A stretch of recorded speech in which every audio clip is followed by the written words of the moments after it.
வச்சு நல்ல ஒரு அருமையான டேஸ்ட்டில் சீரக சம்பா அரிசி போட்டு மட்டன் பிரியாணியாக எனக்கு செஞ்சுருக்கோம்.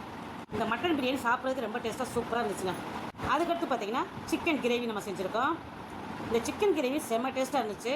அதுக்கடுத்து நம்ம என்ன செஞ்சுருக்கோம் அப்படின்னு பார்த்திங்கன்னா, நல்லா தளன்னு நல்ல ஒரு அருமையான டேஸ்ட்டில் மாவடுகள்லாம் போட்டு விரால் மீன் குழம்பு தான் சூப்பராக செஞ்சுருக்கோம். இப்போ இந்த விரால் மீன் பீஸ் எல்லாம் நம்ம எடுத்து வச்சு பிரியாணி கூட சேர்த்து வச்சு தான் சாப்பிட போகிறோம். மீன் குழம்பு அப்படின்னாலே பழசாக தான் சாப்பிட்றதுக்கு ரொம்ப டேஸ்ட்டாக இருக்கும். இந்த குழம்பு வந்து 2 நாளைக்கு சேர்த்தே நான் வச்சுட்டேன். அதுக்கடுத்து மட்டன் குழம்பு வச்சுருக்கேங்க.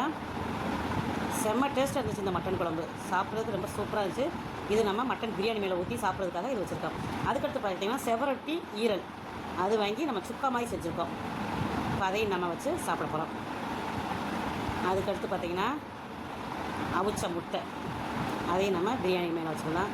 அதுக்கடுத்து லாலிபாப் சிக்கன் வந்து 65 மாதிரி செஞ்சு அதையை வச்சு தான் சாப்பிட போகிறோம். இன்றைக்கி நம்ம வீட்டில் லஞ்ச் பண்ணி இதெல்லாம் செஞ்சு தான் சாப்பிட போகிறோம் ஃப்ரெண்ட்ஸ். இதெல்லாம் யாருக்காக நாங்கள் செஞ்சுருக்கோம் அப்படின்னு பார்த்தீங்கன்னா, ஊரில் இருந்து எங்கள் சின்ன பையன் மருமக பேரே வந்திருக்காங்க. அவங்களுக்காக தான் இதெல்லாம் செஞ்சுருக்கோம். அவங்க கூட சேர்ந்து நாங்கள் இதெல்லாம் வச்சு தான் சாப்பிட போகிறோம். எத்தனை பேருக்கு இப்படி சாப்பிட்றது பிடிக்குன்னு சொல்லி கமெண்ட் பண்ணுங்கள். எங்களுக்கு இப்படி சமைச்சு சாப்பிட்றது ரொம்ப ரொம்ப பிடிக்கும். மீண்டும் அடுத்த ஒரு வீடியோவில் சந்திப்போம். நன்றி, வணக்கம்.